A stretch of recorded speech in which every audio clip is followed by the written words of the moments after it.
The purpose of this film is to permit me to share a few ideas with you, a few ideas I've picked up over the past 20 years or so, about the most interesting creature in the world, the human being and the game he plays, the game called life. We all want to play this game well. I know you do, and I do, and our prospects and our customers do, our youngsters do. It's possible to play this game in such a fashion that we can go all through life going from one success to another, knowing the joy that comes from accomplishment, getting the things we want for ourselves and our families, if we learn just a few rules about this game. To my way of thinking, the story of a man's life is the story of a search, an odyssey. It's the most exciting thing, of course, that he can do. I believe that the happiest men in the world are those who know exactly what it is they seek, and then devote their lives to making that come true. I think all men are dreamers, but I'm afraid that most men are content to pass off what they consider idle daydreaming and return to what we call the visible, well-marked path in life that they feel must be the best path because it carries the heaviest traffic. The point I want to make today is that the road in life with the heaviest traffic is not necessarily the right road to follow, and usually it's the wrong road to follow. Perhaps the best way to do this is to tell you a little bit about my own road. I spent more than 17 years looking for something that had been published in more than 50 million books, something that was older than the pyramids. It all started for me back in 1933, during the last Great Depression. As a boy of 12, I couldn't justify what I saw around me with what I'd been told. I had always been told that man was God's noblest creature and that he had dominion over the earth and all its creatures, and yet the people in my neighborhood didn't have dominion over a steady job. They were poor, yet there was plenty of money around. No one had buried it in 1929. They had no education, yet it was free and on every side of them. They had very little food, yet it was being raised in abundance all over the country. They lived in inadequate and ugly dwellings, yet there were beautiful homes for sale. Well, it was apparent to me that these people did not have the answer to the problem. They didn't have. As a group, the experts say they never have had. Why? I used to ask them, why are we caught in this depression, this fix we're in? A very human thing. It seems that whenever a human being doesn't know the answer to a problem, he blames other human beings. They blamed Wall Street or the Republicans or the Democrats or a minority group. They didn't know the answer. They repeated what they had heard and thought that would suffice. But that isn't enough. They looked everywhere for the answer except where it really was, within themselves. What I wanted to know was what separates the haves from the have-nots. I don't mean that strictly in a financial sense. I mean in every possible way. Well, one night on the beach, I got an idea that has made my life exciting ever since. I decided that I'd find out what the secret to achievement was. I reasoned, as a boy will, that someone must have figured this thing out, and if he had, he'd have written a book for other people to read. So I decided I'd take out a library card and just read right on through until I found the answer. But there was one thing that worried me a great deal. If the answer to achievement were known, why didn't everybody know about it, like the internal combustion engine or the airplane? Well, that bothered me, and it's bothered a great many people ever since. The answer's been given in our universities and from our pulpits, but it was given in a very dramatic fashion not too long ago. I think the answer was best given a few years ago when a reporter was interviewing a very great man in London. He was the Nobel Prize-winning Bert Schweitzer. The reporter asked the great man, "Doctor, what's wrong with men today?" The doctor thought for a moment, and then he replied, "Men don't think." And he was right. That's the problem today. That was the problem 400 years before Christ. It may always be the problem. Why don't men think? And we know the answer appears again and again in the great books. Why doesn't everyone know about it? Because about 95 or more percent of the people never read the great books. We know the answer appears over and over again in the Bible. Why doesn't everyone know it? Nobody reads the Bible. Everyone owns one because it's fashionable, like a set of Shakespeare. They don't read that either, and the answer's in there too. The answer appears in the public library on practically every shelf. Why doesn't everybody know about it? Because if you want to hide something from the American people, put it in a public library. They'll never find it. As a group, as a majority. Well, while it isn't absolutely necessary to have a good education in order to succeed. It's a pity not to obtain one, since it's free and we're surrounded by it on every side. But we can still succeed without one if we know a few of these rules we're talking about. Why is it that only 5% of the men in the United States succeed in life? For example, consider this statistic. Out of 100 young men who all start even in our country at the age of 25, 100 young men at age 25, 40 years later, when they would be 65, 1 is well-to-do. 4 are independent for life. 5 are working. 36 have died. 54 are stone broke, dependent on others or an agency for their support. Why is this? Anybody could be wiped out. A disease or illness could take away their money, but that isn't generally what happens. They wind up broke as a group because they don't think too much about it. And here's where we, I think, can be of real service. What do they do that's wrong? Now, before we get into that, let's define success. What is success? Success, to my mind, is nothing more than the progressive realization of a worthy ideal. By that I mean, if we're here and we want to get there and we know we want to get there, we're successful. As long as we know where we're going in life, we're successful. By definition, the people who do not know where they're going, what they're working toward, are then not successful. A survey was made one time with thousands of working individuals, and they asked them this question: why do you get up in the morning and go to work? 19 out of 20 didn't know, had no idea. Why? Well, the experts claim it's because they conform. Why do they conform? They're taught to conform. From the time we were a foot tall, we've been conforming. We're told what to do by our parents, which is natural and good. We get into school. What's the most important thing to a young fella in school? It's to be liked by the other kids, right? Of course. He wants to belong to the group, do what they do, laugh at the same things they laugh at. It's only natural. All right, he gets out of school and he generally goes into service. Again, he must conform. In fact, in the military service, they carry conformity to an extent that would shatter the credulity of a low-grade gorilla. But it's the only way you can run a military service. We want them all shooting at the same people. This, again, is perfectly natural. But now we come to the tricky part. This young man is 25 years old. He's out of school, out of service. What does he do? Generally, he goes back to his hometown. That is, if he's single. If he's married, of course, he goes to his wife's hometown. Let's say he's still single. One day he's standing on a corner in his hometown, and a friend comes up and says, "Charlie, what are you doing?" He says, "Well, nothing." He said, "Why don't you come down and go to work where I work? It's a good place, and they pay regularly." He says, "Okay, I will." He does, and spends the rest of his life there, and that's the end of him. 95% of all jobs are obtained by random application, which is just another way of saying that the average young man spends more time over the selection of a necktie than he does his life's career. But what happens after he gets on the job? Generally, again, without thinking, he conforms. He begins doing his job the same way all the other fellows are doing their jobs, at the same rate of excellence, or whatever you want to call it. He doesn't want to be too conscientious. He might stand out. The fellows might find some terrible way of getting even with him. They might not let him on the bowling team. Or if they let him on the team, they might not let him keep score, but they'd find some way of getting back at him. What does he do then? Generally, he marries. Wonderful. He does the same thing I did. He goes out and gets a little house that looks exactly like every other house on the block. It makes him feel comfortable. For 2 weeks, he puts a brick in front of it so he'll stumble over it, know which one is his, and then after 2 weeks, he can remove the brick and he'll just automatically turn into the right house.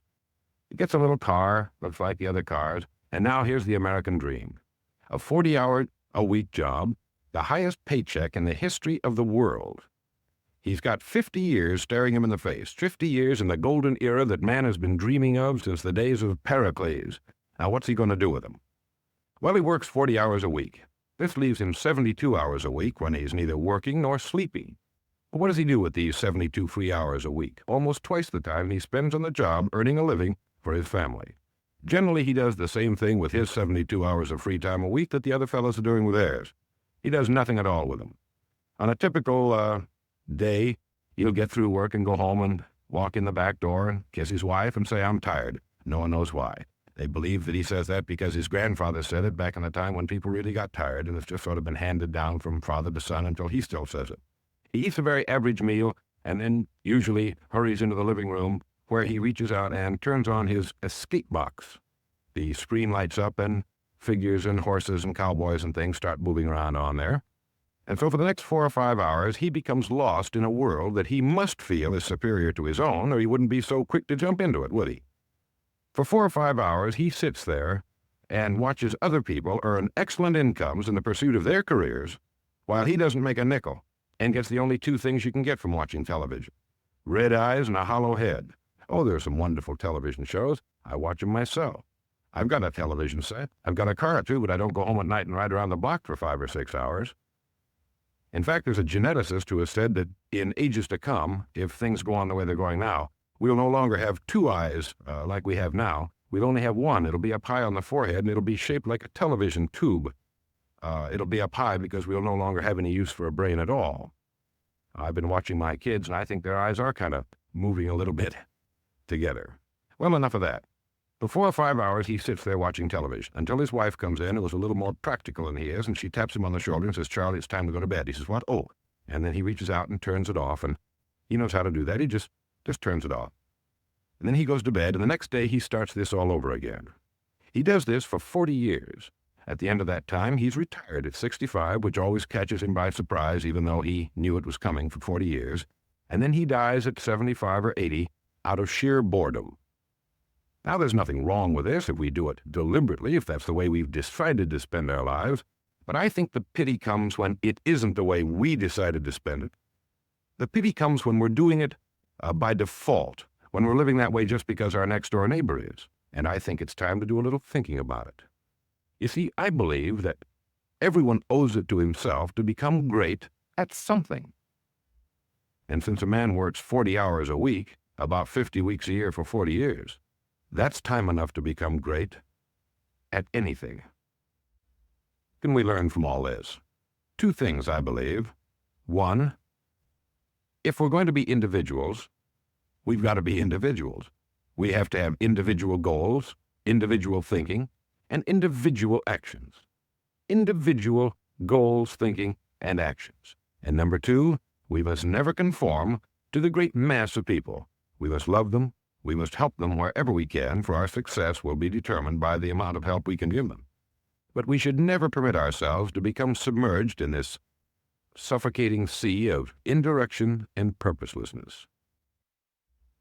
If we follow the crowd, the odds are 95 to 5 we're going to miss the boat too, because those are the statistics, about 95 to 5.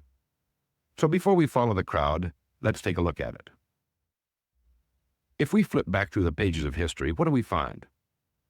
Every great thinker and leader, from Socrates to the Wright brothers, has been ridiculed, laughed at, pilloried, burned at the stake, or crucified. The crowd has made a consistently grisly game of tormenting its saviors. So, it's better, I believe, to stand out a little bit as an individual. To belong to society, certainly, but to think for ourselves and act for ourselves. If we want to emulate someone, and this is a wonderful idea, just pick someone worthy of emulation, someone you admire and respect, someone perhaps who's lived before you, someone you know succeeded. Do what he did. But don't follow the guy down the block, because the odds are 95 to 5 he doesn't know where he's going. You ever thought much about this? Wouldn't it be terrible if we were following people who were following us? It could happen, you know. Take this fact, for example. This, to my mind, is one of the most overlooked facts in America. We should realize that every single job, no matter what it may be, every single job holds somewhere within it the road to greatness, the key to everything we could possibly want, if we'll only go about it a certain way, if we'll do what Dr. Schweitzer said we're not doing, if we'll think about it, and find an application for it. That's all we have to do, to look within the job we now have for the greatness that lies there, and it's there if we look for it. We have a choice of doing one of 2 things. We can either compete or create. If we choose to compete, then let's not squawk about the rewards we get. If we choose to put ourselves on the same level with everyone else in our line of business, then we can pretty well figure that we're going to have minimal returns, because that's just about the way it works out. If we create, there is no limit to what we can accomplish. There is no ceiling. We can do anything we want to do within the framework of our present job and go as far as we want to go. One time a farmer took a little baby pumpkin and he poked it in the end of a 1-gallon glass jug. And of course it grew in there and flourished, and finally it completely filled the jug and can grow no more. And when it was ripe, he broke the glass and he had a pumpkin that looked just like a 1-gallon glass jug. The moral of the story, of course, is that we do a similar thing with our own lives. We poke ourselves into jugs beyond which we cannot grow.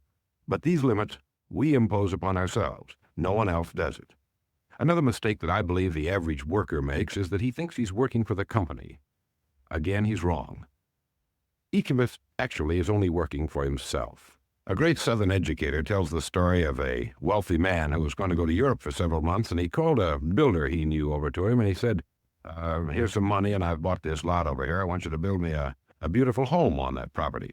And then he left.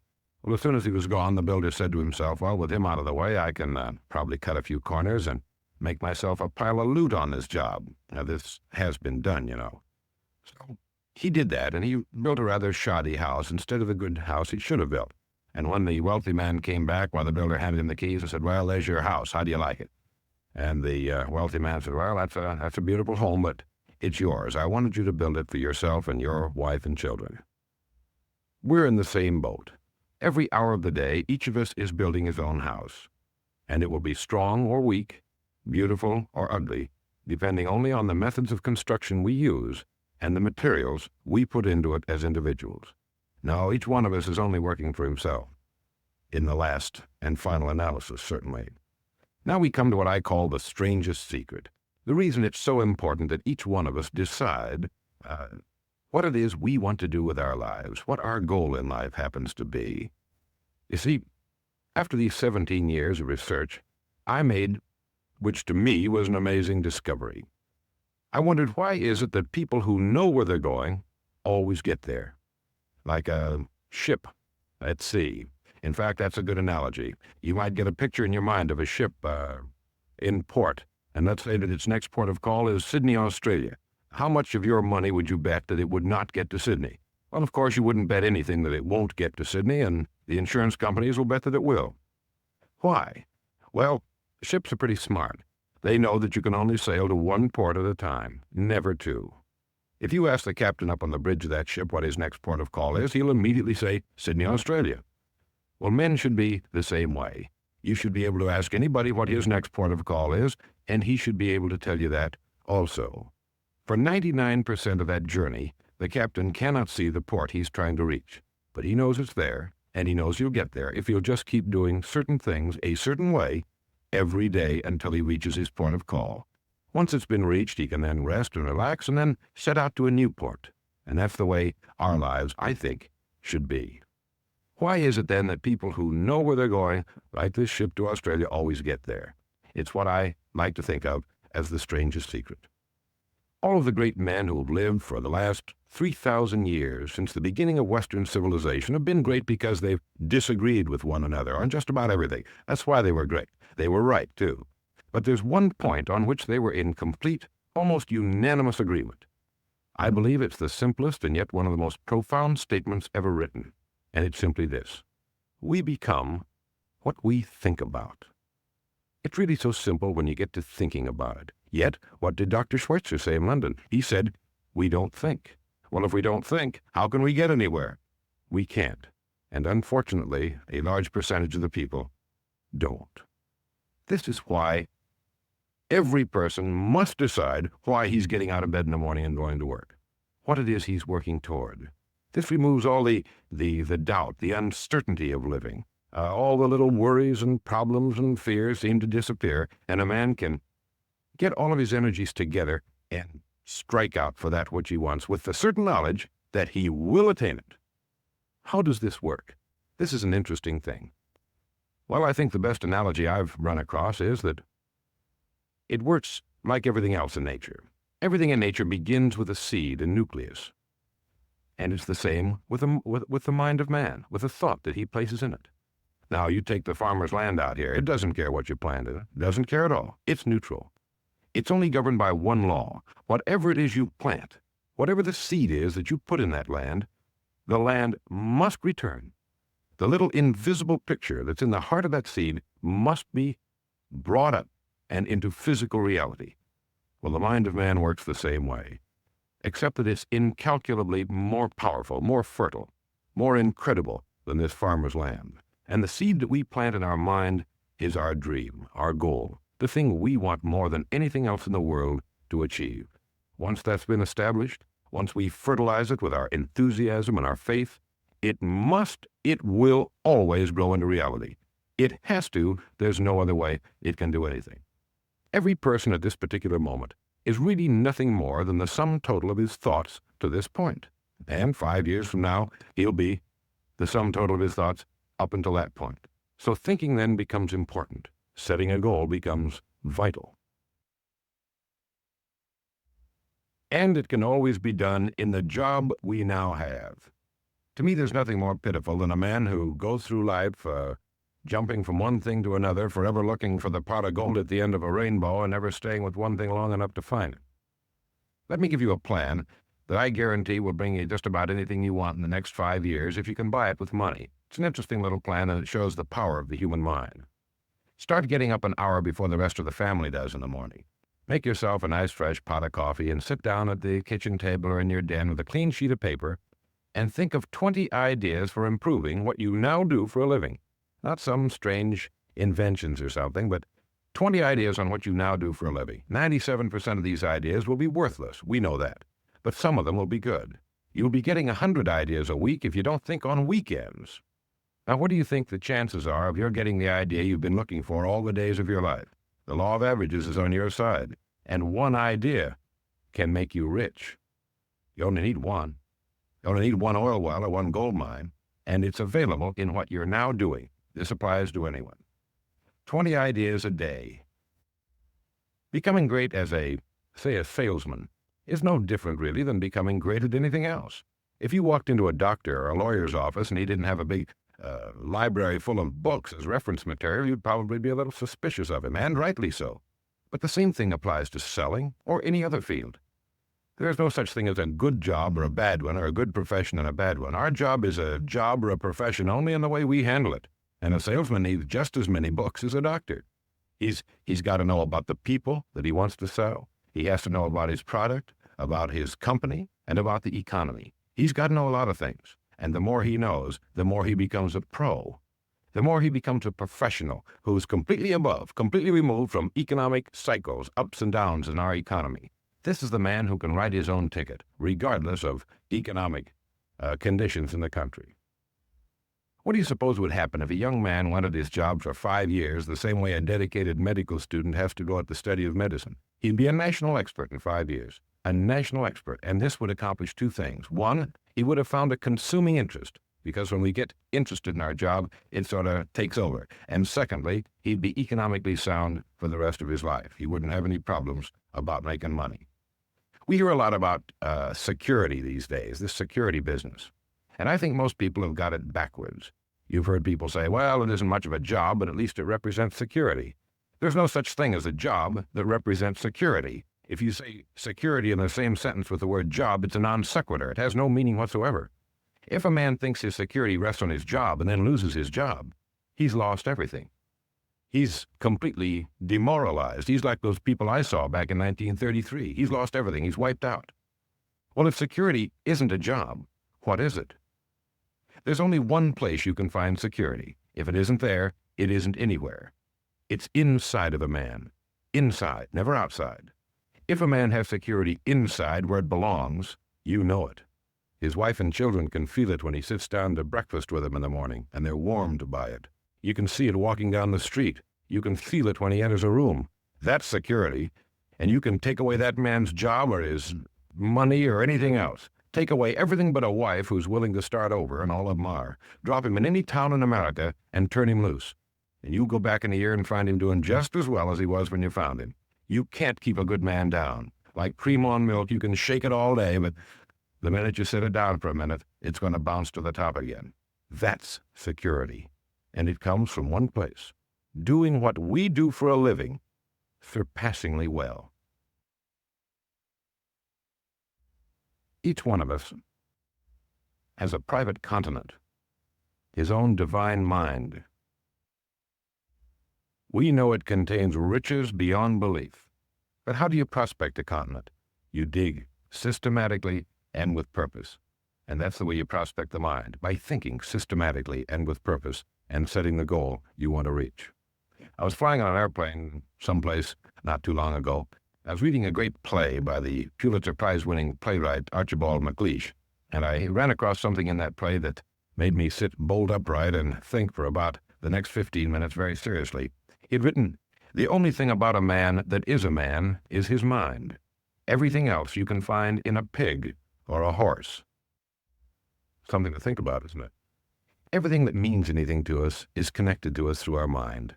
Our love of our families, our patriotism, our religion, everything. And it's worth developing. He also said this, and this is sort of interesting. A man's face is his own fault after 40. And what determines what your face looks like is what you spend your evenings thinking about. In summing up then, set your goal, think, and act, and stay with it, because today you have virtually no competition. I like what P.G. Hamilton wrote. He said, "A strong life is like a ship of war, which has its own place in the fleet and can share in its strength and discipline, but which can also go forth alone to the solitude of the infinite sea. We ought to belong to society and have our place in it, and yet be capable of a complete and individual existence outside of it." We're living in the right country. We're living in the right time in history. Now it's up to us what we do with it. And remember the strangest secret. You will become what you think about. I want to thank you for letting me share this half hour with you. God bless you.